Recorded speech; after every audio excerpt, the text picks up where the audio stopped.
Okay, everybody sees everything, yeah? Okay, fantastic. Then I have two screens. Okay. Yes. So I have some goals for today. Obviously, some expectations. The reason why you decided to spend this beautiful Thursday evening with all of us. And I was thinking what could be the goals for today that hopefully we will achieve by the end of the session. Number one, understand the foundation and the building blocks.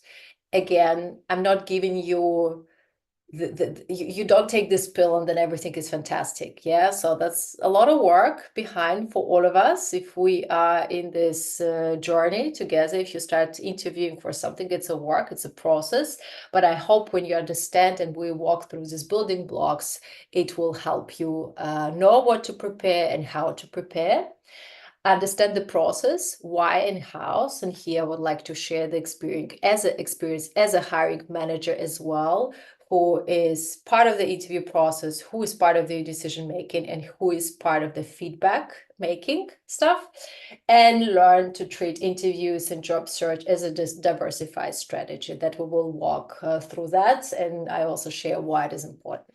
I also have, for those who haven't been to our previous sessions, a couple of very quick sneak peeks, some repetition, which is always good, about the CVs and stuff like that, that will also have a better picture. But this is a goal for today. So ground rules, as always, be here now, that's your time. Also, you decided to be here, so try to be present, be muted. But if you have a question, unmute yourself, please, and ask. Like, all questions are welcome. That's definitely not a monologue where I, for 1 hour, like constantly pitching you something, but we will have places throughout the presentation where I dedicated for the questions. So please ask. And yeah, this is your time. We will have questions. We will have time at the end to discuss. If you have some interesting particular situations, we will discuss them. If you want to practice something, for example, you have an example, how would you, I don't know, give an example of your achievement and you don't know if it's correct or not, bring it on. We will work with this together and see what could be done. So that's kind of the ground rules. I hope everyone is fine. So once again, thank you to the Female Factor for another opportunity. It's an amazing team to work with. It's an amazing platform for all of us, for connection, for learning, and just for having events like this. So I'm super grateful again, and it's also super fun to work with the girls. So, agenda for today, a quick intro about myself, why I'm here, a little bit of a pitch for extra trust, maybe. Then we will talk about strategy and mapping and what I mean about that. We talk about CV and a little bit of LinkedIn, just as a repetition. Then we will go deeper into the whole interviewing process. And I have also prepared some tools for you, especially in the whole AI thing, which websites you can use and why, and also certain warnings, what to use it for and what not to use it for. So that's a plan for today. Let's quickly start. This is my very old picture. Actually, already thinking we're using this picture for already super many years.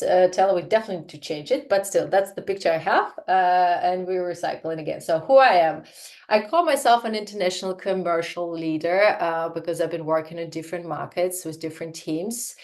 I spent 10 years at Google, started there as a sales entry-level role, and then grew as a manager and also changed different markets. Then I worked in Shopify, was responsible for the EMEA Partners Program, built up.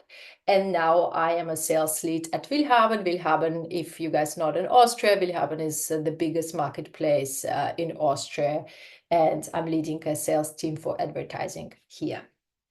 I also, which I think really, really cool, in my opinion, very good achievement, I was lucky enough to become a participant for Next Generation Women Leaders, which is a yearly program run by McKinsey. I always said that's one of the most expensive recruitment events I've ever attended, but also that's an incredible opportunity because there were 10,000 applications and only 100 women actually wanted, and I was among them, and we had an amazing time in Paris and learned a lot also about McKinsey and also the way how they do business. I also think I'm a I actually people focus leader. For me, people are important, even though people are the most difficult material to work with, emotionally, professionally, personally, whatever. But I still think that enabling people and growing and developing people is one of the most important job for the leader. That's one of the most important KPI. So you have people and you have the business. And also I'm a startup advisor and business mentor. I work with different startups, for the moment, female startups, which is also fantastic. And I'm basically helping them with business strategy, sales strategy. Sometimes we just sparring partners and discussing what we can do, but I really, really like it. And it's also an amazing opportunity to learn out of your corporate world.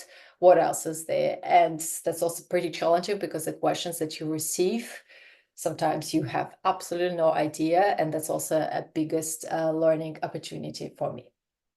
Yeah, so that's about myself. And actually why I also do this workshop, because I have done a lot of interviews, especially when I was at Google, and then also in Shopify, and then also when I was looking for a job myself. That's why I think I'm not claiming I'm an expert. That's just also for all of your information, but I think I have collected some knowledge, and I also think I can explain this knowledge in a very good structured way that for you it's also helpful for the future and for your interviews progress and future potential. So that's about me. Let's get to know you, maybe either in the chat or unmute yourself. Where are you and where are you dialing from? Who are we having here? Which countries, cities? Do we have only Austria, or we have Germany, Vienna? From Munich, Vienna, Spain, Stockholm. Oh, wow. Vienna, Philippines. Oh, Romania. Oh, Belgrade. Dublin. Fantastic. Dublin, Budapest. Beautiful. London. So, ladies, we're pretty international. That's Brazil. Living in Portugal. fantastic. So Very really international crew. Fantastic. Once again, thank you so much. Also different time zones, a little bit London, Dublin as well. So really appreciate it. So hopefully it will be useful for you. Thank you so much. Okay, let's kick it off into the whole strategy mapping. Yeah. First of all, and here, kind of before we jump into the interview, let's take a step back and actually thinking when we start looking for a job, why are we doing this? And when we decide we need to have a new role, a new position, a new job, we need to understand what is important for us, because that's an important strategic criteria we want to choose.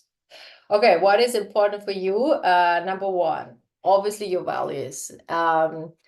And here you could be like, okay, I need a job, but why we're talking about the values? And here I would like to challenge us, because your values are important. It's also how you will be happy with the job you're doing. Because if you see, for example, for me, it's important that team is nice, that there is a certain mindset in the team, there's a certain culture in the team. And it doesn't matter how much I could earn more or less. This is important for me, and I want to grow and grow further. That's good to know at the very beginning for yourself, and also have it somehow written, because it could also be the question. Because it could also be the question about your motivation, and especially if you see that the company values, what the company claims resonate with you, or I don't know, vertical or anything, it's good to have it in your head. But this is more like a practical tool for your values. I'm more for what are the values for you, what is important for you, and what you will not go without. That's also good to know. That's also your own understanding, and this is also how much you worth for yourself. So for me, it was really, really helpful. Then definitely what motivates you, and motivates you, maybe something general, something specific, but also write it down. For example, motivates you that you have, I don't know, recognition, that you have a good team spirit, and motivates you that, I don't know, whatever. So whatever could be the things. Also good to know, because during the process, especially if you are in the process long enough and you have a chance to talk with different stakeholders from the interviewer process, it's a good thing to cross-check and see if it works for you or not. So Then financial aspects, super important. And I always preach that we should feel very comfortable to talk about the financial aspect. And the reason why I suggest thinking about that in advance, that you don't feel scared, because it also comes the question, okay, what's your salary expectation? This is a very legit question. That's also for the recruiter to understand, if they can afford you or not. What are your range? What is your range? And if that makes sense to go further or not. But to have it prepared in advance is really helpful, that you don't feel uncomfortable when this question is asked by the recruiter, and this question will be asked by the recruiter. So think about that, think where you feel comfortable with, and even maybe here also a little bit of a future thinking. So what could be your aspiration? Also think as a range, not like a particular sum, but the range that you feel comfortable with and also would like to go for. So that's a really good exercise, and you will see it will help you really have a very confident answer. Why is that? Then pace of business, that's also quite important. Are you for more conservative, traditional business, process-oriented, or you would really like some crazy stuff, startups where people are doing everything all the time? So whatever you're interested in, think about that, because also the list of companies you will target, also you will see who is who. Again, it's also your life stage, what is interesting for you, what motivates you. Because, for example, if you expect some crazy dynamics and you apply and get a job in a big, I don't know, very traditional company, it's a mismatch, because it's hard that it's unlikely that it will happen by this company, or vice versa. You want to have a really, really nice job from 9 till 6, and then you get a job at the startup where basically there are no hours, and there is no job description, and there's no expectation, just get it done. That's also could be a mismatch. Therefore, for me, it was learning, write it down what you want and where you are based on your life stage, what is for you the good thing. Role and function, and here think about, would you like to stay or be in more ideal individual contributor role, IC role, if you call it, or for example, you would like to already move in the people leadership role, or you would like to proceed in the people leadership role, or for example, you've been a leader for many years and then you're thinking, okay, that's enough, I don't want to deal with all of this people stuff anymore, and I actually would like to go to the IC role, and this is a motivation why. So that's also obviously the spectrum of the roles that you would be looking at. Then business trips, that's also in terms of your flexibility. Because business trips, to be completely honest, I always think that's always overtime. Because if you go on a business, you try to squeeze unsqueezable in the day. You meet clients, you're away from home, you need to spend extra hours with the clients. You go for dinner, for breakfast, I don't know. So you completely, hours don't really matter here. Are you ready for that? Or for example, no, you cannot do it. You need some more flexibility. You need to maybe some time where you work from home, etc. So that's also good things to have in your mind, because if your recruiter won't tell you about that during the first screen, that's a good questions to ask, just to understand if for you it's the right fit or not. And then, as already mentioned, remote, hybrid, or maybe this job requires relocation. Are you ready for that? What is for you good, what is negotiable, what is not negotiable? For example, if the job requires relocation complete, can you do it remote, and then for example for a couple of days or for a week in 1-2 months go? So for example, when I was working in Shopify, I was fully remote, but my team was in London, and I had to actually fly every 1.5 months to London to spend the time with my team, which also means completely overtime, because you try to squeeze 25 hours in 24 hours, because you understand this is the only time with your team you have, plus clients, plus something else. So, which was fun, but also, for example, after doing it for some time, you feel really, really tired, because it's also not fun constantly flying around, even though you feel it's, at least for me, I felt that it's actually not so easy. Just also something for you to consider. And again, have this really clear list, what is negotiable and what is non-negotiables for yourself, just that you also feel 100% clear, and it's also very clear expectations of yourself and the job role and the recruiter. So that would be my first quick advice. Then where you want to go next, that's exactly what is the role you want to apply and what could be this next step. Maybe you would like to have an internal promotion, right? You've been doing your role in the same company for a long time.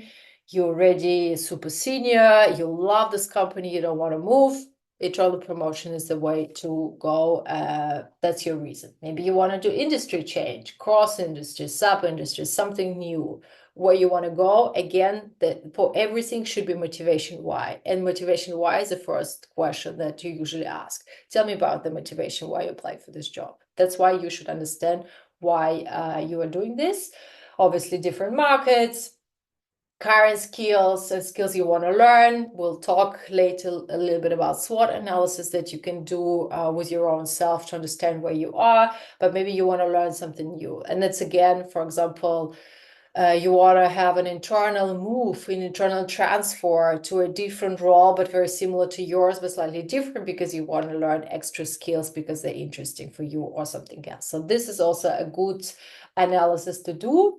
Some transferable skills, for example, you're very good in communication. That's why you believe that if you go into sales, it could be a super cool transferable skills to bring because you're a very good communicator. Or, for example, you are super good with numbers and data, so you maybe will go to this direction a little bit more. But again, you can bring a wide scope transferable because you can bring it from one role to the other, and it won't be a huge challenge to bring it from one company to the other because they are transferable. So that's also a very good thing to do. And then, of course, target companies list. Yes, so try to understand for yourself what could be these companies you want to go for. Who are the market leaders in this particular sphere? What are the companies for you interesting? And then what can you do? And obviously, if they have any roles opening, so maybe you know people who work there. So, and as I already mentioned, people management on IC, that's actually quite important because it also requires different skills, especially if you would like to move from IC individual contributor into the people leadership role. And you want to do it like this. There are certain 3 steps, also practical, not only theoretical, practical things you can do to prepare for these roles better, because it's not only to get this role, it's actually to know what to do in this role. And for these transitions, obviously, you need a little bit of more time and thinking and a little bit more preparation for the interviews. So, which I mentioned, SWOT analysis, I call it pragmatically self-reflect about or on yourself. What are your strengths? What are your weaknesses? What could be the opportunities for you? And what could be the threats? It's a really, really good exercise. It's good to do it. Try to be super unbiased, but also honest with yourself and fair. And most importantly, for each pieces, what could be the actions, right? So for strengths, definitely you can use the strengths without any effort more and maybe help more people. For weaknesses, maybe you can really have a plan how to develop them, how to make it better, how to improve it. Opportunities, where can you use the strengths? And threats, for example, you know that you are, I don't know, just give an example. You know that you're a little bit not so good in details, you forget stuff, and then you miss important appointments, for example, right? So that's a really big threat because maybe you can forget something big. What could be the action for you to help you to support? Again, maybe it's not per se for interviewing, but it really helps you understand and figure out what you want to do. And it's a really good exercise, to be completely honest. So, and then if we talk about your minimum tool sets, you decide to apply for a new job for whatever reason. You figure out what is important for you. You made a plan. You need to have clear goals. So and clear goals here, I'm already moving to the whole piece of job search. So for example, how many applications you need to do per week, let's say, to have certain amount of screen interviews, to have certain amount of interviews. At the beginning, you don't know, but it's still too good to have those goals because then you can optimize it. I consider, and this is maybe my sales persona speak here, I consider it's a very useful kind of, you look at the whole job search as a sales funnel. That's why you have goals. And it's really, really then easy to optimize it when you see something is not happening. So, and then project plan, key metrics, as I already discussed, tracker and tracking systems, because let's say you're doing a lot of applications, you're doing a lot of referrals, there's a lot of statuses, you need somehow know what's happening, your status quo. For example, when I was applying for a job and I was looking for a job, my goal was to apply for 3 roles per day, because it gave me the idea then I have maybe 2 screen interviews per week, which will lead maybe to 1 next step interview. And when you start, you, of course, there's nothing to track, but you're already deep in the process. And for example, I was quite deep in the process. I didn't get quite traction at the very beginning. Then you already start forgetting. Then the recruiter gets back to you and you're like, okay, what was that? What did I apply for? And this tracking system really, really helps, especially if the process can be long. It could also be quite short, but it really helped me. Job search channels, as we already discussed in the previous session, so maybe whoever been there, remember, we don't use one channel. We think about the job process as a diversification process because it's a really important rule. And what I mean here, for example, you start applying for a job using companies' websites, and that's the only channel you have. And you constantly receive rejections and you feel very, very sad and you don't understand what's happening. And because you don't have any other things to compare, you think that you're not good enough, nobody wants you to have an interview with you, and you feel very, very sad. That's why when you have different channels, for example, you apply on the company's website, then you have some referrals, then maybe you have some role chats, maybe you apply through LinkedIn, I don't know. The more channels you have, the better, because then you can say, okay, these channels don't work, let's get rid of them. You can optimize your funnel much better. But if you start with only one and you constantly receive a rejection, maybe you receive the rejection because your CV didn't go through the ATS system, which we will discuss later. It just didn't have the right keywords. You will always receive these rejections because it just doesn't go through this ATS system that the recruiter is using. So that's why I mentioned that. And of course, your CV, LinkedIn ready. And I don't know if you notice, sometimes when you apply for a job, the first thing that the recruiter wants, or like in this application process, is actually your LinkedIn. So not even CV, LinkedIn, because that's why LinkedIn should be up to date. It should be well developed, and it should be very presentable for your recruiters or whoever looks at your profile. Therefore, don't forget about that. So that's kind of the first preamble. Any questions, comments, feedback, opinions, or anything that you can share? I would have a question. That's okay. I don't see if there are any course, hands. Sorry, I don't see all the participants. When you say the tracking kind of systems, what have you found works the best in that sense? I have found Google Docs is the best. So for me, it was very, very simple system.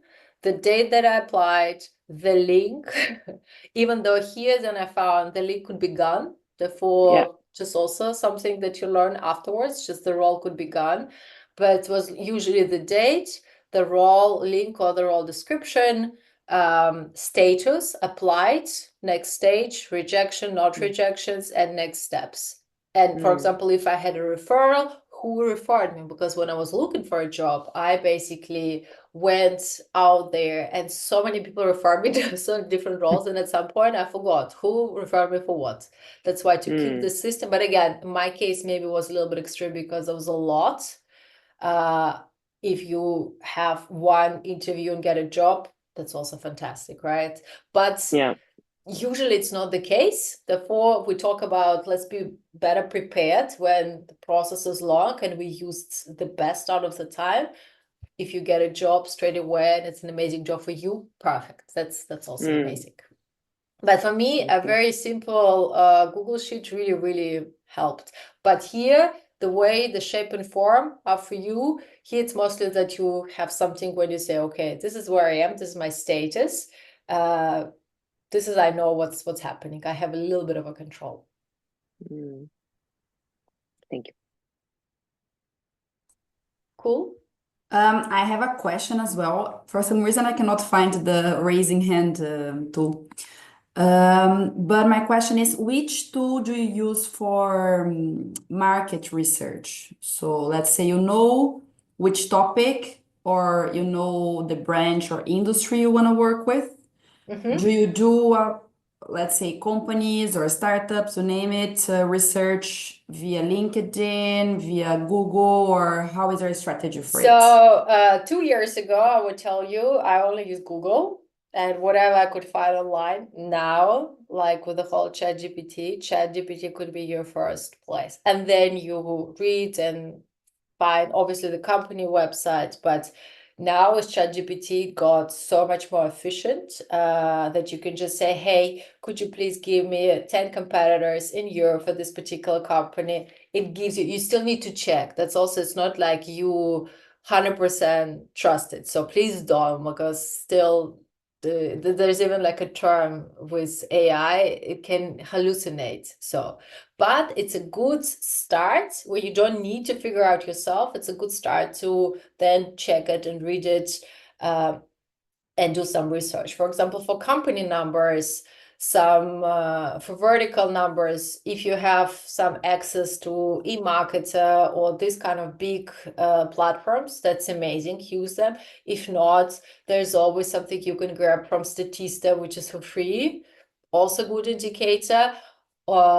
Usually also, for example, if you're already researching some company, their reports, if you're applying for a public company who have IPO, read their quarterly reports. This is all information is there because they have to write it. Not so many people actually read it if you will look for a job, but this is an amazing information. It's also true, and everything what is written there, that's important for the people you are interviewing with. But this is unfortunately only for public companies. For private companies, you would need to do a little bit of a research. But definitely now I would recommend ChatGPT, but still check what it says and read further. It's just a good guidance. Thank you. That's a good point. We will talk about it because it's part of the do your homework thing, which is very important. So good that you raised it now. Cool, then don't see any more questions. Let's then go further for a very quick refresher of CV LinkedIn. We don't spend too much time, but I still wanted to kind of bring it that we're still on the same page.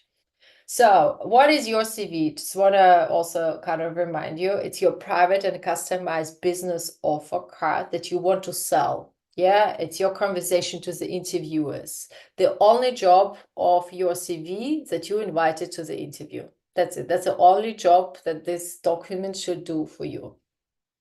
What is CV? What is LinkedIn? Sorry, it's your public and general business card for everyone. It's your professional life stories that you want the world to know, and here it's your leads magnet. And here, if you ask me how to find this balance, because for example, CV should be very customized. You apply for the role, you check all the keywords, you include all those keywords. That is also easy for the recruiter or for the ATS. ATS is the application tracking system, which we will have information at the very end of the slides. Fits and LinkedIn public general. That's a challenge. That's why we need to work on both.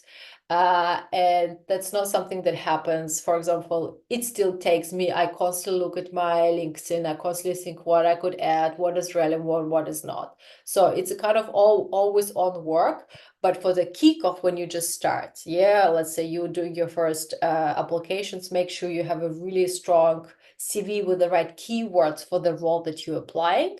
And your LinkedIn also shows the experience that you have. It's a nice structure. It's a good picture of you, not like some, I don't know, picture from your Facebook. It's still a professional network. But if you think, will the recruiter or a hiring manager look at your LinkedIn or not? The answer is yes, they will definitely look at your LinkedIn. That's why make sure it looks professional. So what CV and LinkedIn are not? It's not a description of absolutely everything you were done or were part of. So it's not a book or biography of you. So make it really nice and structured.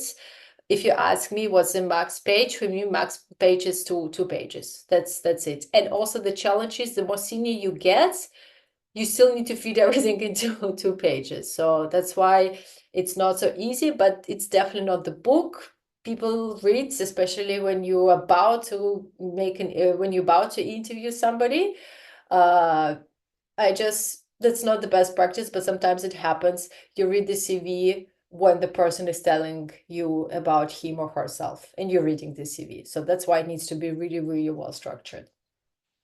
A piece of complex design artwork in a huge photo view. So it's not this, something that is updated in 100 years. So super old, so you've never looked at this and you're applying with the CV. It wouldn't work. It's not a good practice. It's a modest description of your achievement and professional experience when you want to sell yourself, but at the same time you are saying, well, in this type of I don't know, knowledge, I'm like, I don't know, 30%. That's what I think. No, please don't do that. If you really want to show your achievements, show that you have achieved something, and don't do modest description, definitely. Negative, neutral, or mediocre assessment of your skills and abilities. That's already, I mentioned that. And prove that you know Microsoft Office. Please, this is also, that's for me extra line that we can use for something else, unless you can code in Excel. Then definitely put, I am a goddess in Excel. That's a relevant point. But when I see now like Microsoft Office, I would rather use this line for something else. Tell me something I don't know. So that's just also my feedback. Couple of things to remember. Structure is the key. Use STAR and CAR methodology, which we will discuss later also for the interview. Try to put very specific keywords based on the role needs that you're applying for. Why? Because it's important for the recruiter and it's important for the ATS system, application tracking system, because this is how they work. That's why sometimes you receive a lot of rejections when you just apply for the role for the company and you receive rejection already in like a couple of hours and you feel super sad because you think you're not good enough. No, you just CV didn't match with the keywords that was written. Maybe a human being even didn't look at your CV. Definitely use the AI tools to help you. I will have a couple of interesting AI tools for you. Max CV 2 pages long. And you obviously understand when you can control it. That's also important. The profile of your potential audience. Let's say you share your CV with a friend, you know that he has or she has access to the hiring manager. Think what you want to say with the CV, because the eyes of your CV will be the hiring manager. Yeah, what are the needs of the hiring manager? What is important for this hiring manager? Try to think in the perspective of the audience. Or, for example, you know, you're applying with the CV to this role and your CV goes straight to the recruiter. Try to think how to quickly give an understanding to this recruiter that you could be a fit. So, and here the whole concept of the keywords is very, very important. That's why I think about that. And don't forget that if you apply for 100 roles, you better have 100 versions of your CV. It doesn't mean that the version should be super different, right? It just means that you need to look very strategically at each CV and each role and to make sure that they match. But at the same time, for all those 100 roles, you still share one LinkedIn profile. That's why, again, how to think about your LinkedIn very holistically and strategically, that it kind of gives a very general but very good idea to the recruiter or the hiring manager or whoever will look at your LinkedIn profile. That's a challenge, but that's the challenge to work with. And I think when we know about this challenge, we can do something about that. Any questions? We just went it through. We did last year very, very detailed sessions. I didn't want to spend too much time on that, but I think it's still important to kind of have a refresher. Any questions? Hi, Kate. Salma here. I have one question. Hello, So maybe yes. this is not relevant to everyone, but I work in marketing and I'm always faced with this dilemma of how my CV should be looking like. Should I Okay. go like very creative or should I go simple classic? And I know that it depends on companies, but what would be your recommendation? So for example, if you apply through the company website, ATS application tracking system do not recognize how amazing looking design work your CV is. Mhm. So the algorithms are based on the keywords. Therefore, here my answer would be the content is much more important than the way how it looks. However, still, if you're a visual person, you can make it nice. Of course, I'm not saying to you, don't do it, right? Do it. But here it's a balance between what is written and how it's written. So for example, if you ask me, I'm more for what is written. So for me, it's important to read what you have actually done rather than how your CV looks like. And it's also the time efficiency, right? So how much time are you ready to invest into the crazy design work? And how much time you are ready to invest into actually what is written inside, your achievements, your roles, your impact, etc. So if I weigh two of this, the second is more important. Because I'm like, it should be readable, it should be structured, it should be easy to read. Just imagine I read it and I'm doing 1,000 different things at the same time. Can I do it with your design or not? And the other thing maybe that could help you, give it to random people, your friends, and ask them if it's clear. Can they in 5 seconds tell you what you're doing? And if the answer is no, then it's a good feedback to work with. If they say, yeah, amazing, I can read it super quickly, get everything, looks amazing, beautiful feedback. So definitely you can go further. Perfect. Thank you so much, Kate. That was helpful. I also have one question, if I Yeah, may, of course. regarding the length of the CV, because this was for me always something, untouchable stuff. I had a one-pager for years because I don't know, like a recruiter recommended me, like, Virag, your CV is the 200th piece they read in a day, so just make it quick. But like half a year ago, when they found me on LinkedIn for a position which I didn't get after, the recruiter asked me to write a much detailed one because he said that it's not possible to summarize 8 years in 1 or 2 pages. And he asked me to summarize also my skills, what I got in the different position. So at the end, it resulted in a 4-pager. So, Okay. but I also think it's too long. For him, he liked it very much, but it's something that I didn't really get, that what's the best you can do on the market now. So I would say if your recruiter was very happy, perfect. That was the needs of your audience. You fulfill it perfectly. Yeah, he got what he wanted. In general, for me, if you ask me, 4 pages is too long. I just wouldn't have time to read it till the very end. To be completely honest, for me, optimal is 2 pages. Again, I would like to see, like, I read 2 pages, but depends on the circumstance, and I will explain it later. I wouldn't even get to the end of your CV. So therefore, it's just realities. Yeah, if I have time, amazing, I will read it through. But let's say I'm jumping from the meeting and I have an interview with you. You're telling me about yourself, and I'm reading it. Yeah, So sure. I need to read it quite quickly and still be with you at the interview. So therefore, 4 pages here could be a little bit problematic. 1 page, I think it's also a little bit too short. Here, I would even think maybe to have different variants. Like for me, the rule of 2 pages worked really, really well. That's also the majority of CVs I have seen. That's why it's my experience. I think 2 pages is a good format when the first page you can show your skills, your expertise, and your latest position. And then at the end, you can already bring your past experience and everything else. But Okay. again, if you have some super old roles that you've done thousands of years ago that are not so relevant already, this is okay also to leave it, yeah, because it's also the space that you can save.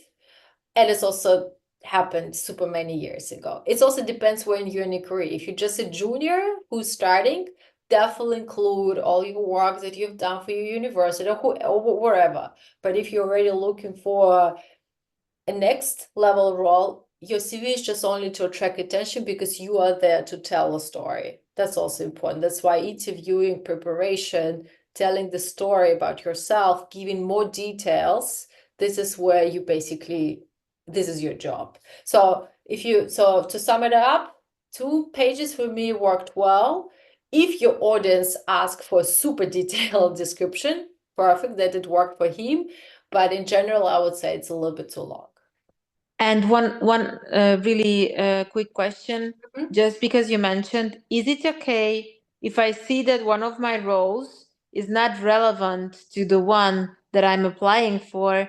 Is it okay if I not delete it, but like not write about it in detail? Yes, yes. I think Only it's like okay. the title, that Yes, was it, and yes. okay, Yes, thanks. I think this is how I did it, because I believe it's also what do you want, where do you want the attention, right? If people ask you at the interview, what have you done there, you can always tell them, right? This is what you've done and done that. But here your strategy is to be as relevant as possible. And if you feel this is not as relevant, but you need a little bit more space for something that is more relevant, I would apply this logic. So I think it's a good one. Thank you very much.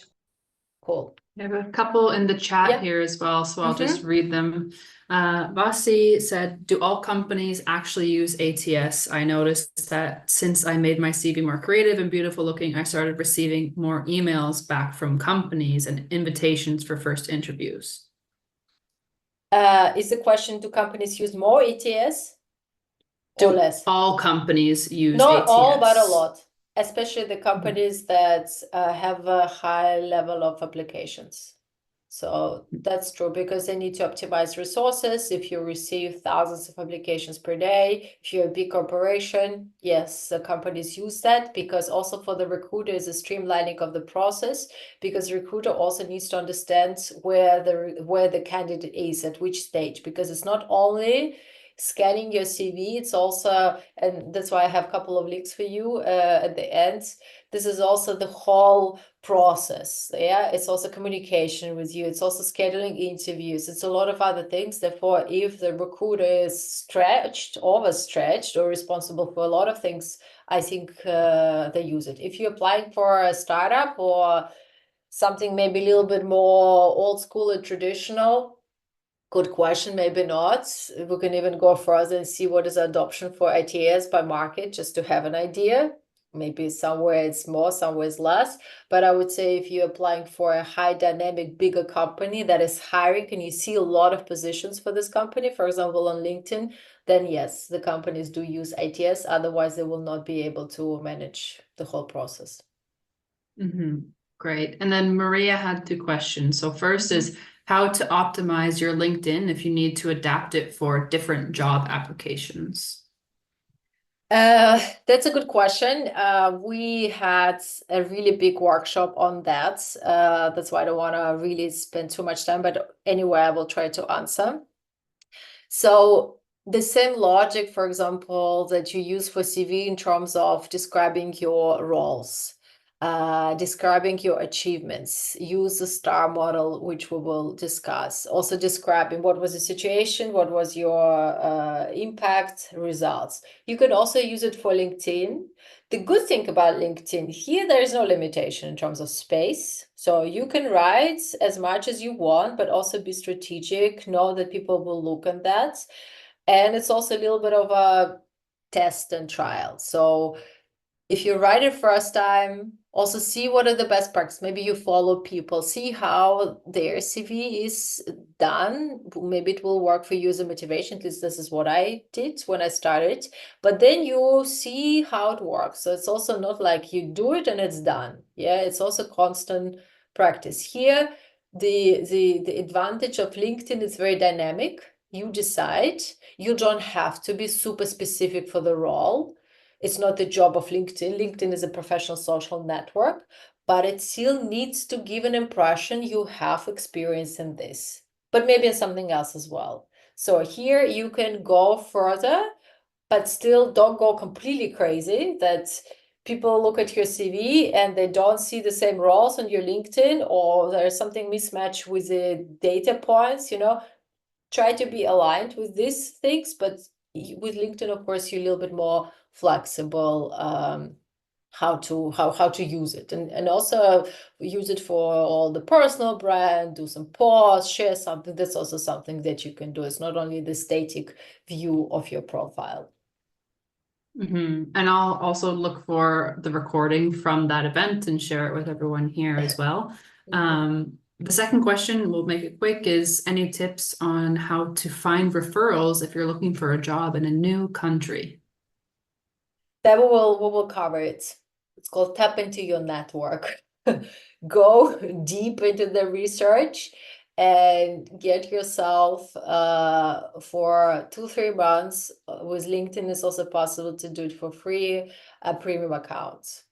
And even if you need to pay once, because usually it's a very deep process at first when you're in this stage of searching.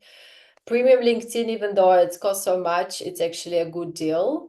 But also you can have 1 or 2 months for free, which I would advise, because then you can really go deeper into the network, and we will discuss it further. But definitely search for referrals. It's a really, really good strategy. And referral does not mean you should know this person personally. That's also okay not to know this personally, but see if the person is working for this company. You can write to him and to her, or maybe you have some connections, and ask for a role chats, and ask what they're doing and what is the role, etc., etc. And then ask if somebody will be okay to refer you.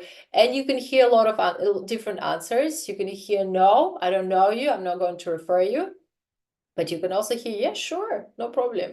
We referred so many people in Google that we didn't even know. But then you also start preparing these people, you start helping them with insights, you have a couple of calls, and there's going to be your new network. So, but a lot of people approach me, friends of the friends, hey, can you refer me? So that's absolutely no problem. That's the usual practice, business as usual. Nobody will be surprised to, hopefully, to receive such a message. Cool. Then let's go further into the interviewing stuff, the most exciting. So step number 1, the recruiter. That was my biggest learning. And if there is one thing you would take from this time, your recruiter is a very important stakeholder. That for a lot of people, it's not the case. And a lot of people don't treat recruiters as very important stakeholders. Why is that? Your interview starts with the recruiter. Your recruiter is doing the first screen.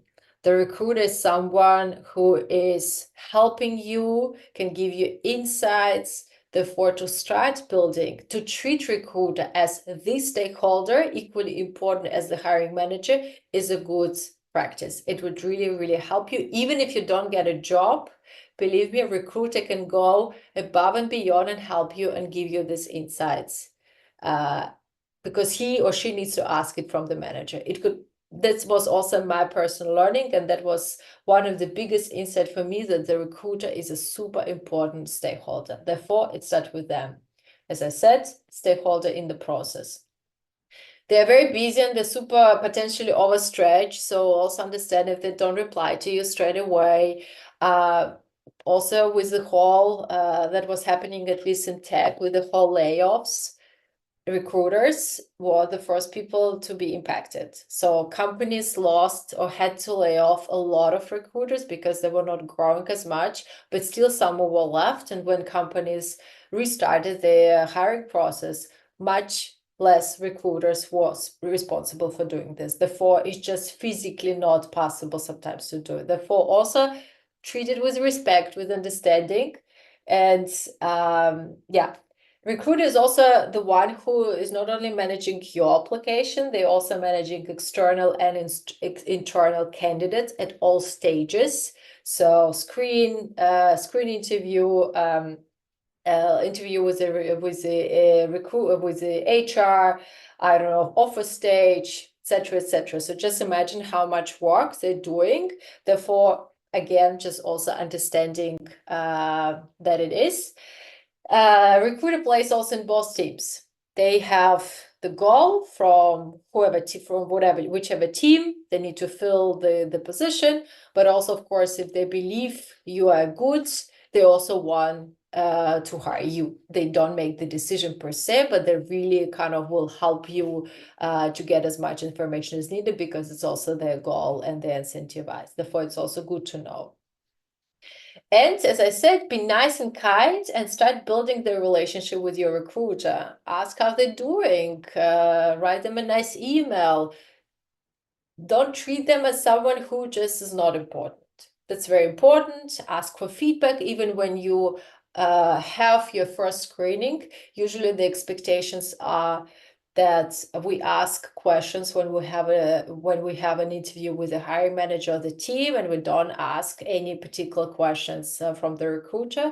Don't do that. Ask questions. Try to understand, for example, the list what we're talking about, what is for you important, not important, negotiable, non-negotiable. Also clarify all of these questions, salary expectations. Be here also with the recruiter actually quite honest about your salary expectations, because that's very important information for the recruiter to know. So that's why I would just tell you my personal experience. I had one interview in a very, very big company, and I didn't get the job.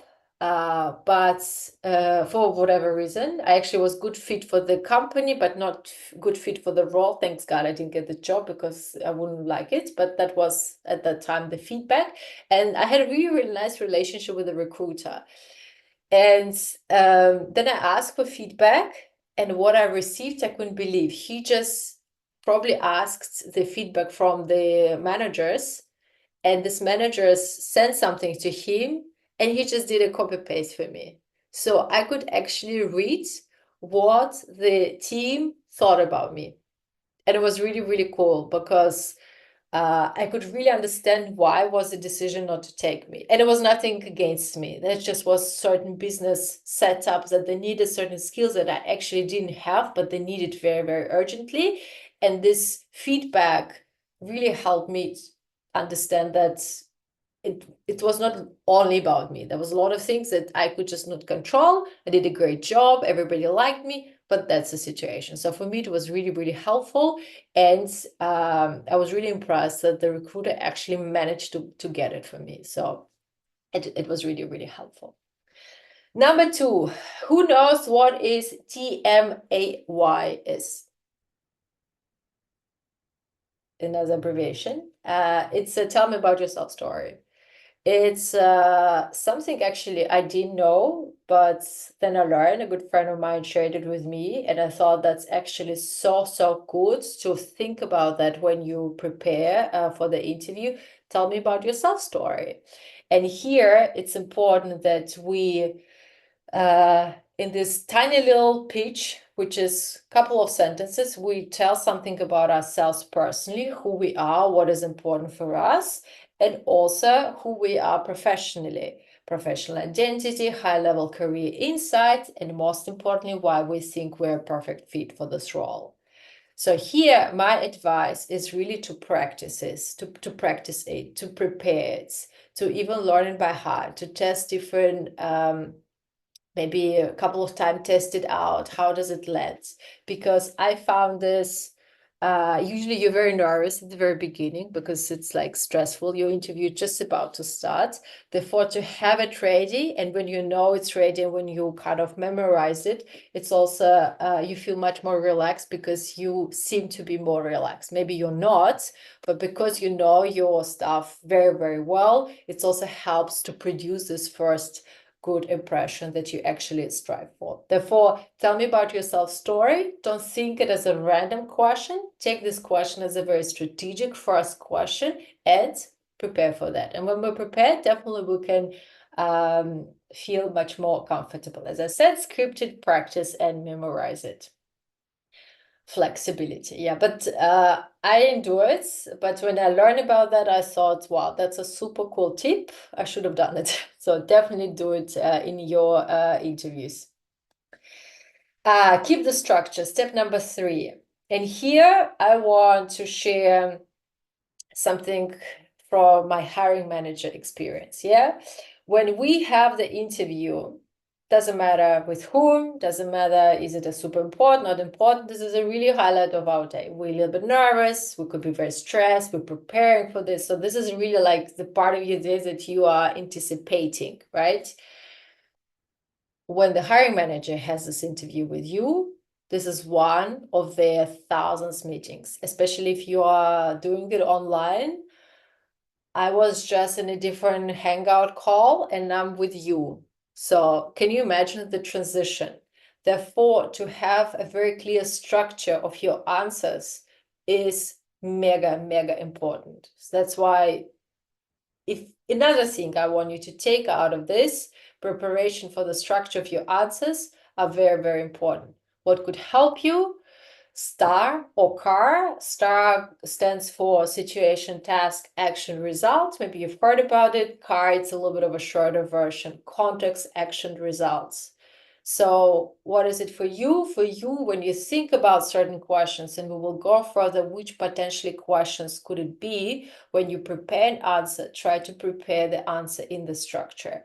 High level, very crisp, detailed, with a good context, not super detailed, but if, for example, somebody needs more details, go deeper, you can always say, if you need more details, I'm happy to walk you through. But usually you will see the wants, but if they can do it. But you would not be stuck on one question for hours, because you need to get as many questions as possible, because you would like to show as much as you have for your potential interviewer. And also kind of help him or her understand you, because he or she sees your first time in their life, and within this hour they need to make a decision, which is also quite challenging, especially if you're hiring a lot. That's also the thing. I gave you decided to show you a couple of projects. So for example, tell me about yourself, or what were you doing in your previous team? That could be the answer. That could be the question, and the answer could be, I was responsible for project management, team development, sales process, work with C-level team, etc. So in my view, this is not a very good answer, because it's very broad. It doesn't show me anything about yourself. Yeah, there are some keywords, but I probably will forget this answer quite quickly.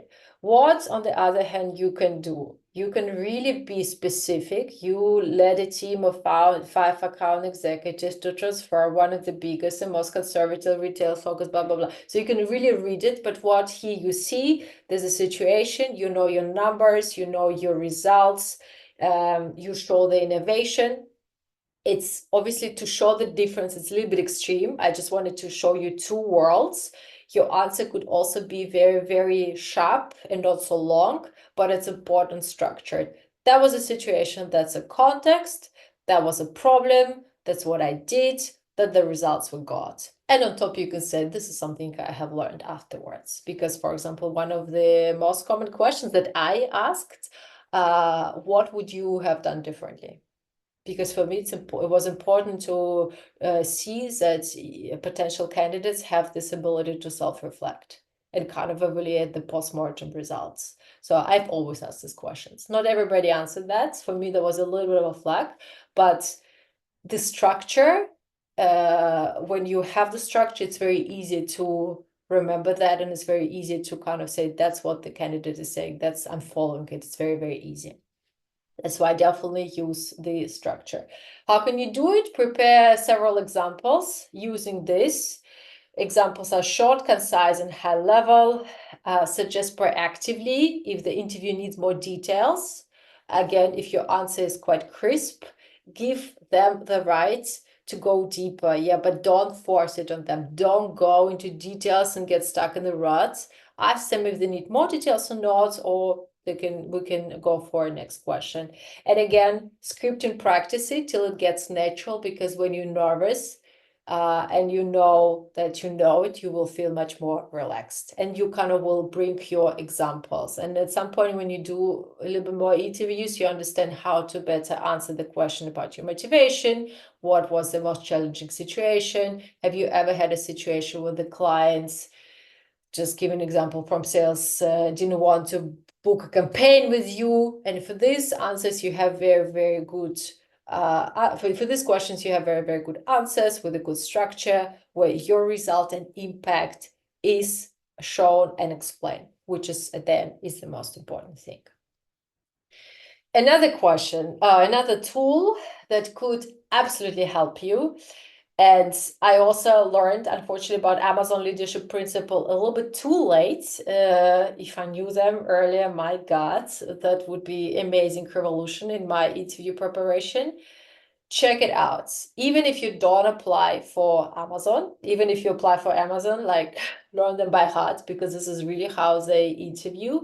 But Amazon leadership principles, 40 ground principle used by Amazon. This is basically the whole evaluation of you as a potential candidate. It has also lots of really, really cool questions that you can use as inspiration, as a preparation for your interview.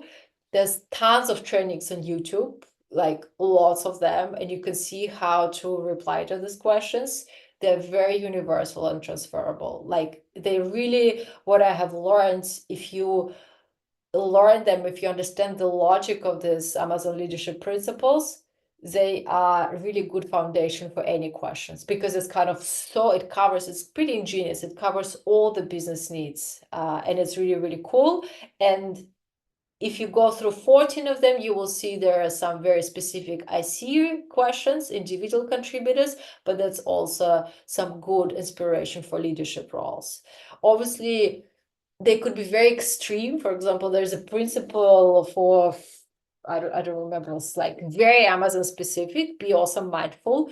But in 90%, I would say this is a really amazing foundation. And they helped me I didn't apply for Amazon, but they really helped me with a lot of other roles I applied to prepare, ask questions, and really prepare answers in the STAR model.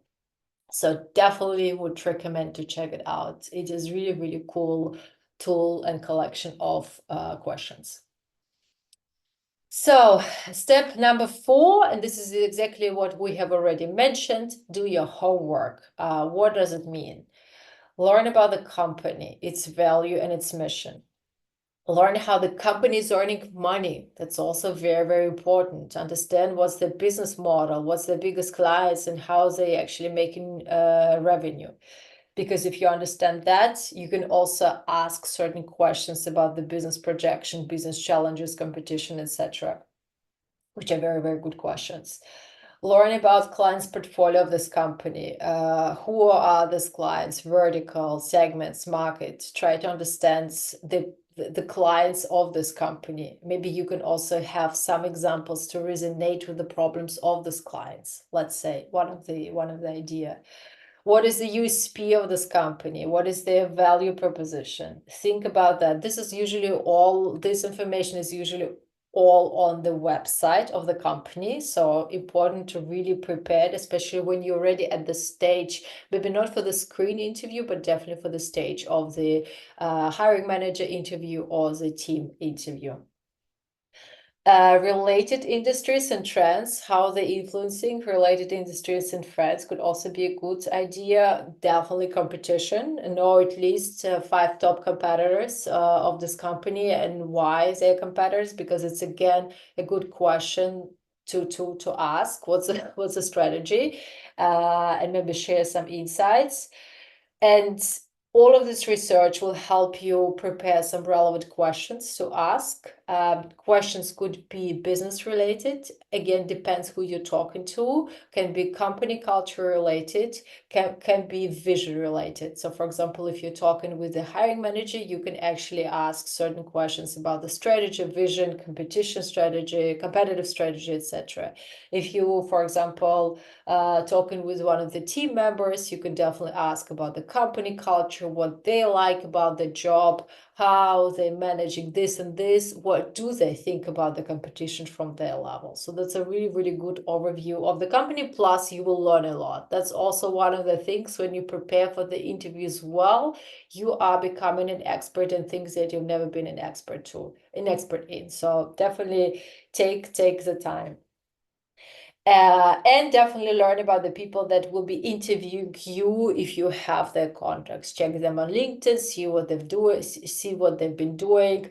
Try maybe it's okay to show that you've done the homework. It's okay to show that you are sharing some facts with them that you read on LinkedIn. That's absolutely no problem. But it also shows that you have done the homework.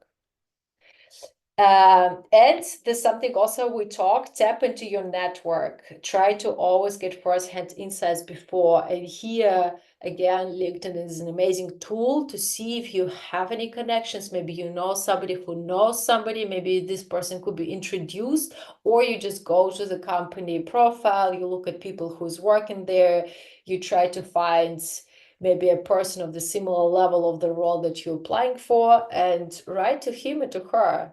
Sometimes people say yes, sometimes people say no, but if people say yes and they have 30 minutes to discuss it with you, that's amazing. Then you can really have certain insights of the company. How do they like it? How do they not like it? It's called role chats, and it's really, really, really good tool to use. That was also the question that we had, how to do it. Questions that you can do. Always prepare and have questions to ask at the interviewer. So don't have a situation when you have no more questions, because it's not a really good practice. And here again, questions depending on the stakeholder could be very, very different. Again, hiring manager could give you insights about the business in general, about certain goals, about the competition, about the culture, about the whole team development. Depends what is interesting for you. If you have two questions, try to touch kind of different verticals. Yeah, one question could be dedicated to the business, strategy, competition, etc., etc. Second question could be more team related, team development, what expectations, stuff like that. So it's good also to diversify the questions, but always prepare the question. It's really, really nice to ask. For you, it's also extra time to be just to have a breath for yourself, that you feel a little bit, you don't have to talk.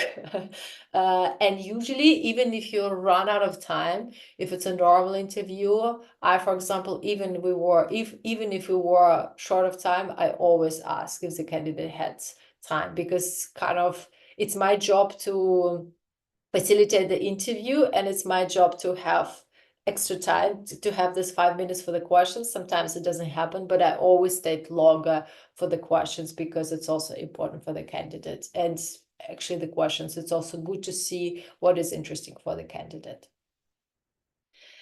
And thank you notes, also a basic thing, yeah, but a lot of people forget it. Send a thank you note the same day to everyone who was part of the interview meeting, even if it's your screen interview with a recruiter. Very thank you notes. Any feedback, always ask about the feedback. Let's say you have an interview with people you had no idea and you couldn't figure out what the email addresses are. No problem. Write a thank you note to your recruiter and say, could you please say a massive thank you on my behalf to the team? It was super great to talk to them. If there is any feedback on their side, I would be super happy to get it. But do it. Do this thank you note to whoever you have a contact, recruiter, or of course, if you have a thank you, or if you have the email addresses of the people they interviewed, you do it to the people. So that's definitely really, really good.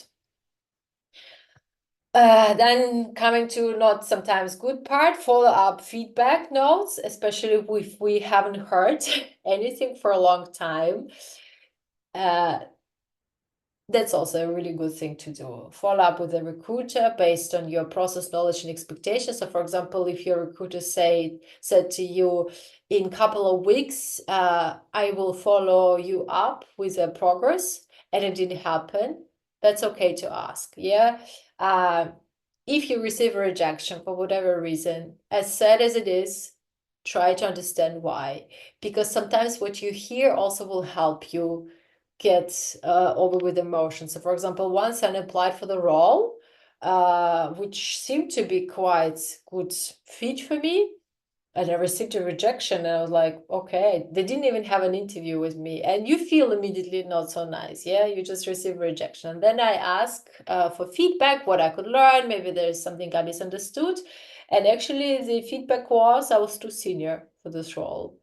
So in my world, what I read, it was a perfect fit, but obviously internally you have a little bit of a different view, therefore too senior. And to be honest, it was not so painful afterwards. You're like, okay, I'm too senior for this role. Good. So it's also good. If you really see that the process is so shit, that it's just so cumbersome and you really feel irritated, in a very nice diplomatic way, also let your recruiter know with the suggestion what could be improved. It's important because sometimes it's also maybe blind spots, and sometimes actually the feedback is taken into the account because it's also for the company, for the employer branding. It's very important that the process runs smoothly because it's also one of the things that the company is caring about. Therefore, if you're really, really unhappy and there is a really good reasons why you're not happy, what could be improved, do that, but in a nice diplomatic way. As I said, say thank you, I learned from the feedback and use it as a data point. And if you see, you can really learn, you got a rejection, you feel sad, but then you ask for feedback, you receive this feedback. When the emotions are gone a little bit, try to read it again and see, okay, that's a really cool data point. I think it's relevant. How can I use it in the future? And this is a really, really good growth enabler for you, because what my also learning was you learn much more from the unsuccessful interviews rather than from successful. General, the process, it's actually just also wanted to give you a bit of an overview. It could be very different in the different companies. Therefore, it's a good question to ask the recruiter, what's the process look like? Did you also have a bit of expectation understanding? As I said, clarify the expectations. For example, at Google, I only give examples from what I know. We had lots of stages. We had a screen interview with a recruiter. Then we had interviews with team members. If I'm not mistaken, it was 3 on different attributes, Google attributes. And then there was an interview with the hiring manager. And this is how the process looked for the non-tech roles. For tech roles, I know that they also had some assignments to do, but I didn't do it because I was always responsible for non-tech roles. In some other tech big companies, the same procedure, recruiter screen, 1 interview or several interviews with team members. And sometimes, for example, if you are, again, in my experience, I was in the pitch in the sales roles, you receive some problem of the clients, and you need to prepare the pitch to pitch the products of this company. So that's also, you will show the preparation and the product knowledge. Sometimes they just ask you to make a presentation. And this is also something to clarify. What do you want me to show in this presentation? To get as much details as possible. Not necessarily you will get them all, but at least to have a bit of a guidance, what is expected from you, and try to prepare it. But sometimes it happens. At Google, we never had it. In some other big tech, there was a case. What else might happen? You can have a screen with the hiring managers, and you have role related with the manager and maybe someone else. Then you had an HR interview fit for the team, which happens afterwards. So you see here, there is no screen happening. And then you had the interview with the whole team, just also to evaluate the team fit. That also can happen. So different stages. It could also be the case you have done through all process, but there is still more interviews to come, and you're like, oh my God, what's happening? And the reasons behind that, maybe someone who interviewed you felt there is a flag, and the other person felt there was no flag. And here in a good company, someone else will have an interview with you, completely neutral person, and basically ask again the same more or less questions and give his or her feedback and view, and then the decision will be made. There was just not enough information to make the decision, and there were some flags, and they still want to clarify it, which is actually a good sign. But also don't freak out if you have one more interview after so many interviews you have done. And the process could be long, could be short, or could be extra long. So once I remember at Google, the process took half a year, 6 months, which is obviously ridiculous if you are 6 months in this process, but that's also the realities. I don't know why it was. People were constantly on vacation. People couldn't find the slot for the interview. Then the recruiter couldn't force people to write feedback, and that's why it took. It's a terrible experience for the candidates, because 6 months, it's like crazy, but it's also could be the realities, and it's also sometimes happens. Just wanted to show you that even the best companies, and at that time Google was really, really good. We had people interviewing for half a year, and that was really, really, really bad in my view, but that was also the case. And yes, that's the last thing I wanted to say. You can control what you control. So for example, that's why preparation is key, but don't go for 120% of preparation, because you cannot control a lot of things. For example, so they need someone whose onboarding time will be super short. Obviously, you as a new person, your onboarding will be longer, but this is a very important element for the hiring manager. Therefore, if there is an internal candidate, this internal candidate could get the role also because the onboarding time will be super, super fast. Therefore, certain things we can control, certain things we cannot control. That's why the feedback afterwards could be very helpful to understand why not. And sometimes that's they decided for the internal candidate, and it's hard to beat. This is a real challenge. That's also why that's also good for the company. They promoted the candidate internally. It's good for the culture. Unfortunately, not good for you, but that's also something that you cannot control 100%. Questions. That's actually for the interview part, that's it. Then we will only have some tools, which basically will walk through the slides without any explanations. I just want to open the floor for some questions. Maybe you don't understand, maybe you have some situations that you want to discuss. So yeah, feel free. I don't know if your question was answered, but from the chat, she was asking how to best find out whether the culture of a certain company would fit your interests or values before you apply. That's a really cool question, and different ways. Obviously, you can read the company's websites, but usually what the company says on the website, that's always very positive, right? Because the company needs to sell themselves. You can check some resources like Glassdoor, which is very helpful sometimes. Maybe if it's a small company, it would be hard to get the details, but still worth a trial. Then you can actually maybe try to reach out to people who work in these companies for informal role chat. It just even you can have it as a subject line in your LinkedIn message, informal role chat, and actually ask this question.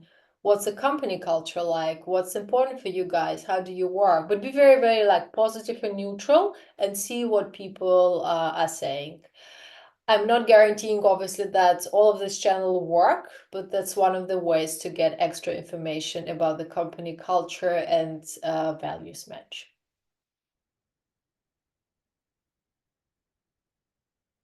Any other questions? Yes, Kate, I have Yes. one more question. Fantastic. So, that would be about like the hiring practice where you talked about when you are asked to do an unpaid assignment. So I've been reading a lot lately about how companies overall shouldn't be like doing such a thing. And I just want to know, when do we need to draw the line? So I have a personal experience with one company where they asked me to do a big presentation of this new project that they were working on during the hiring process, and I pitched it to their top management. Then I just didn't hear back from them for 6 months. Then they reached out to me and they apologized because they had some internal problems. Then they asked me to do another assignment. And I mean, personally, during the 6 months, I already figured out my next like career path and everything else. So I just like said, sorry, I'm not interested anymore. But if you are still within this hiring process, is it fine to do like an assignment in the start, or where do we like, draw this limit of like, To be I will, honest, yeah. that's a very good question. I'm so sorry you had such an experience. Definitely the company is dodgy. Yeah, that's what my first impression. But obviously we are different. If we're looking for a job and we still haven't found a job, we already a little bit like, it's stressful, it's called desperate. Like, I totally get it. Here, I would say maybe in 6 months, to be honest, it's a completely overkill. So that's good that you said sorry, guys, because it's already very not professional. I would even ask what kind of challenges you had in 6 months that you what kind of challenges, yeah? So, but definitely this is a little bit dodgy for me, because 6 months, another presentation, that's already too much. If, for example, it's happening, usually it's also not the second presentation. Usually maybe it's another conversation after the main presentation, like a follow-up or like a personal interview. I've never seen the situation of the second slides. Maybe the same slides to somebody else could also be the case, right? Maybe someone didn't hear it, which is also quite seldom, because the reason why, because interviewing is also quite expensive, right? Because people have to dedicate time and they don't work. They need to do interviews, they need to listen to you, and they need to have an internal meeting and decide. So that's all costly. Therefore, here, I would be very careful. It's unfortunate experience that you had, but it's also a very useful experience that you had, that we can now discuss. Therefore, for me, half a year, it's a bit too much. I also wouldn't want to do it. If you are still in the process, maybe try to understand more context, but for me, that would be a flag. Perfect. Thank you so much, Kate.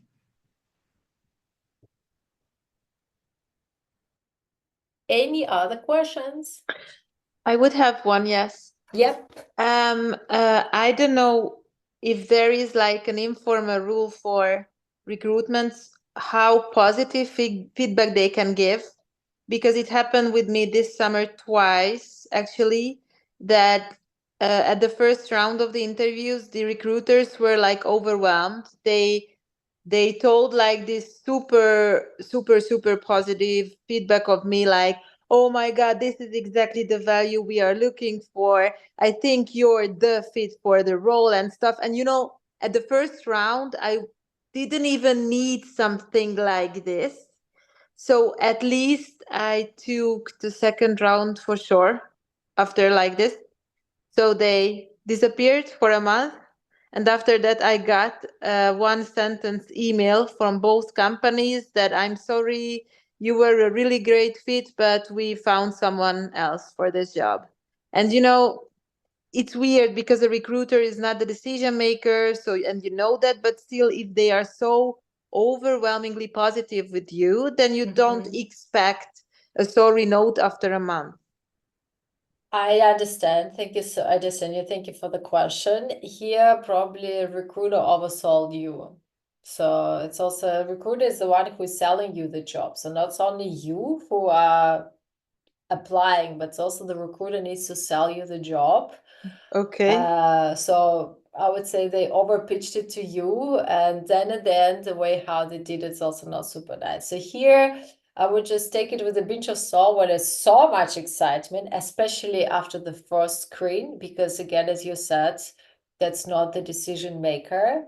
If you have this positive feeling and positive vibe after your most important ones, with the ones who made the decision, that I would take a little bit more seriously. But here I would just say the recruiter oversold you, which gave you the wrong expectations, which is now for us a good learning, which is unfortunate for you. Like, it was not super nice to then receive one line message from them without any explanations why. And I answered, and I asked them if they can give me a more detailed feedback, because I'd like to learn from it, and they never replied.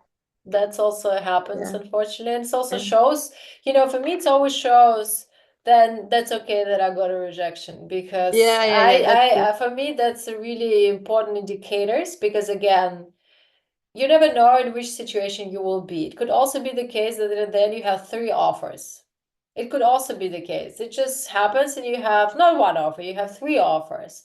And this is also where you need to understand what is good for. And if you already see this type of situation happens, because I think normal feedback at the end, take the time, it's the bare minimum. That's also respect for the candidate, because we never know if we meet again or not, right? So for me, it's important. It doesn't mean that everybody does it.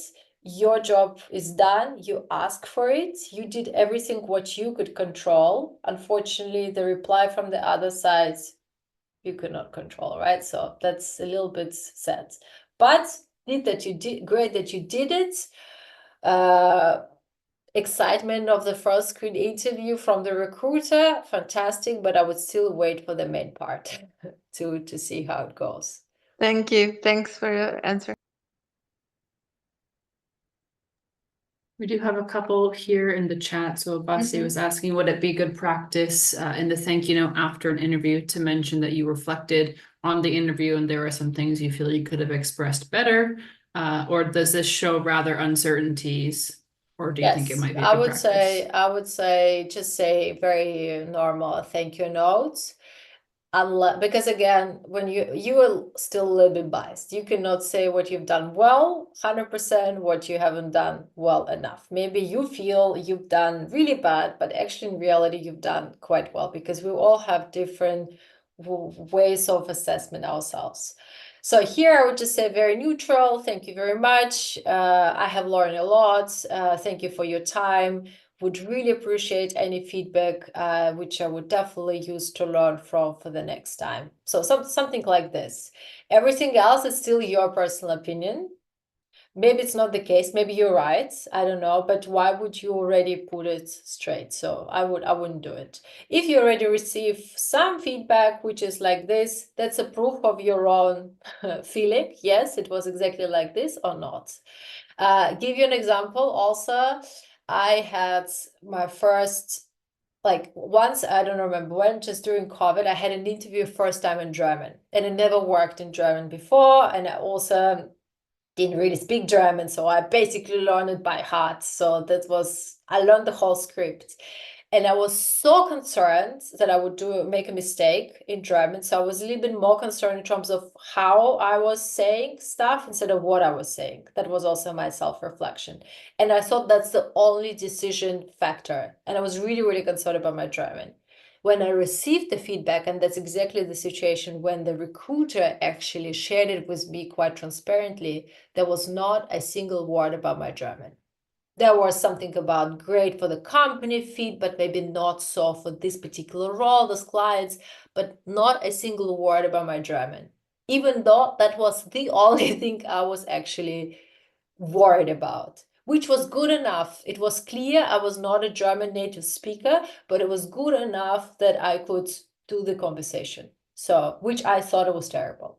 So that's why I wouldn't proactively tell people about certain weaknesses that maybe you're too biased to assess, because you're also a little bit emotional after the interview. Yeah, thank you very much, Kate. Just to be mindful of time, I see we have one question here in the chat, so I'll give a quick read and then we can maybe keep going on for the tools section. So Carla mentioned she had an interview, and in the last phase she had to present 5 minutes about herself. In case of having a new presentation of this type, what would you recommend the approach to be as her approach was more to present about the values than her achievements. Good approach. I would maybe here would do, again, this is my, don't think that's 100%, that's just only my suggestion. I would maybe go for values, yes, but I would think, what is the fit for the role? Like, I would reflect in the past what I have done, my achievements, and I would try to pitch myself why I'm good fit for the role. If you ask me, tell me about yourself if I have this time. And the way how depends on the company, also depends on the why, but like maybe giving the examples of your achievements in a way that you can show you are actually a perfect fit for the role you are solving. Your examples show that you can solve the problems. But if you do it at the end, that's also maybe very interesting because you can also learn about all the problems and something that they actually experience, and that your presentation about yourself could be much more bespoke and customized for them. That they're like, okay, that's exactly what we need. You know, you want to have this feeling, that's exactly, you definitely want to have a good energy, you want to have a good vibe, but you also want to have the feeling, yeah, it's exactly the person I need. Mm-hmm. Yeah, and I say there's a little bit of a second part to this question. So if an interviewer is looking at their phone and then you ask them something and they're not present in that moment, then what would you recommend? Fine. This happens. That's also like unfortunate, but you don't know. Maybe there you have an important, I don't know, Slack message from the boss. Just give them a second. Don't feel uncomfortable. It can happen. Also, how much time you were talking with someone and then there was a phone. That's a very human situation. That's also how we are sometimes stuck on the phones. Just give yourself a time, or just ask, is it okay? Just very, very normal, because, and then the person maybe even feel a little bit uncomfortable, and it's just, just a couple of seconds. Yeah, I'm here. Especially if you talk with the hiring manager, that could happen. It shouldn't happen. That's not the best practice. The person should be present with you 100%, but it might happen. So just, if the person is completely on the phone, then I'll be like, okay, what's going on? But if it's like a couple of seconds, just give this person a second and just clarify, is it okay? Is it okay to talk? Great. Thank you very much, Kate. That Cool. was all the questions in the chat. Just quickly, very quickly, we'll go through some tools, especially AI tools, because I already mentioned about the AI. I have, this is all hyperlinks, so you will see these resources, you can find them. I have collected also something I learned recently, and I checked them myself, a couple of really, really cool resources that you can use. Enhanced CV website, Cultivated Culture, TL, and obviously ChatGPT Gemini. This is just really, really good resources. I have tried them all just to test. ChatGPT I'm using all the time. But my only ask, if you, for example, use the AI tools as your helping hands, not that this is doing the job for you, because it will be visible straight away. Even if you have a really, really good CV, use these tools for all templates and stuff like that. But the content, make sure this is your content. Make sure you know what you're talking about. It will help you with the how, but what is yours? Because if I spot there's a certain thing you cannot explain, I will go deeper, because it's also not comfortable. Yeah, that's why all the examples you put in your CV, in your preparation examples, they should be yours. But AI and ChatGPT are there to help you save time, because now, for example, ChatGPT for this whole reports, researching about the company, that's amazing. That's like Google on steroids, 100% in comparison with 2-3 years ago. But still try to kind of digest it yourself, because it's also important. But definitely it could save you so much time for really nice looking templates, some suggestions, but make sure you are the last, your eyes are the last one who, the one that looks at your CV, questions or anything. So that's basically it. Number two, ATS application tracking system.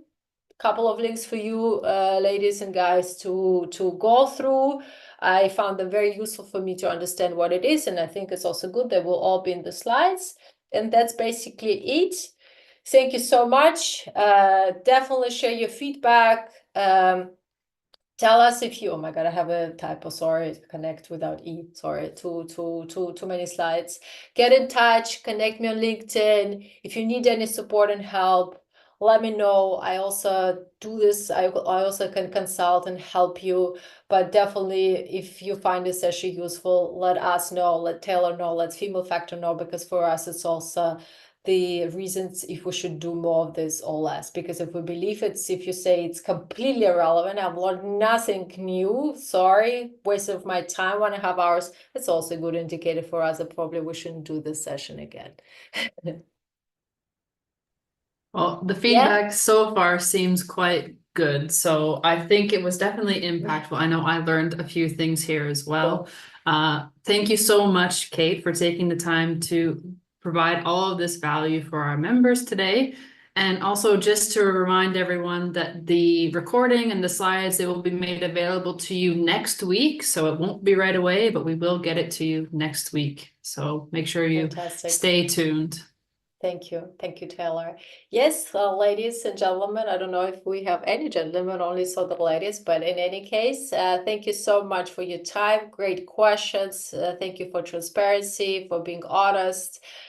It's not easy, but I believe if we have more preparation, more structure, more tools that could help us, you should feel much more comfortable. And I wish whoever's looking for a new job and going through all these interviews, I wish you all the best of luck, that you end up with the best offer for yourself.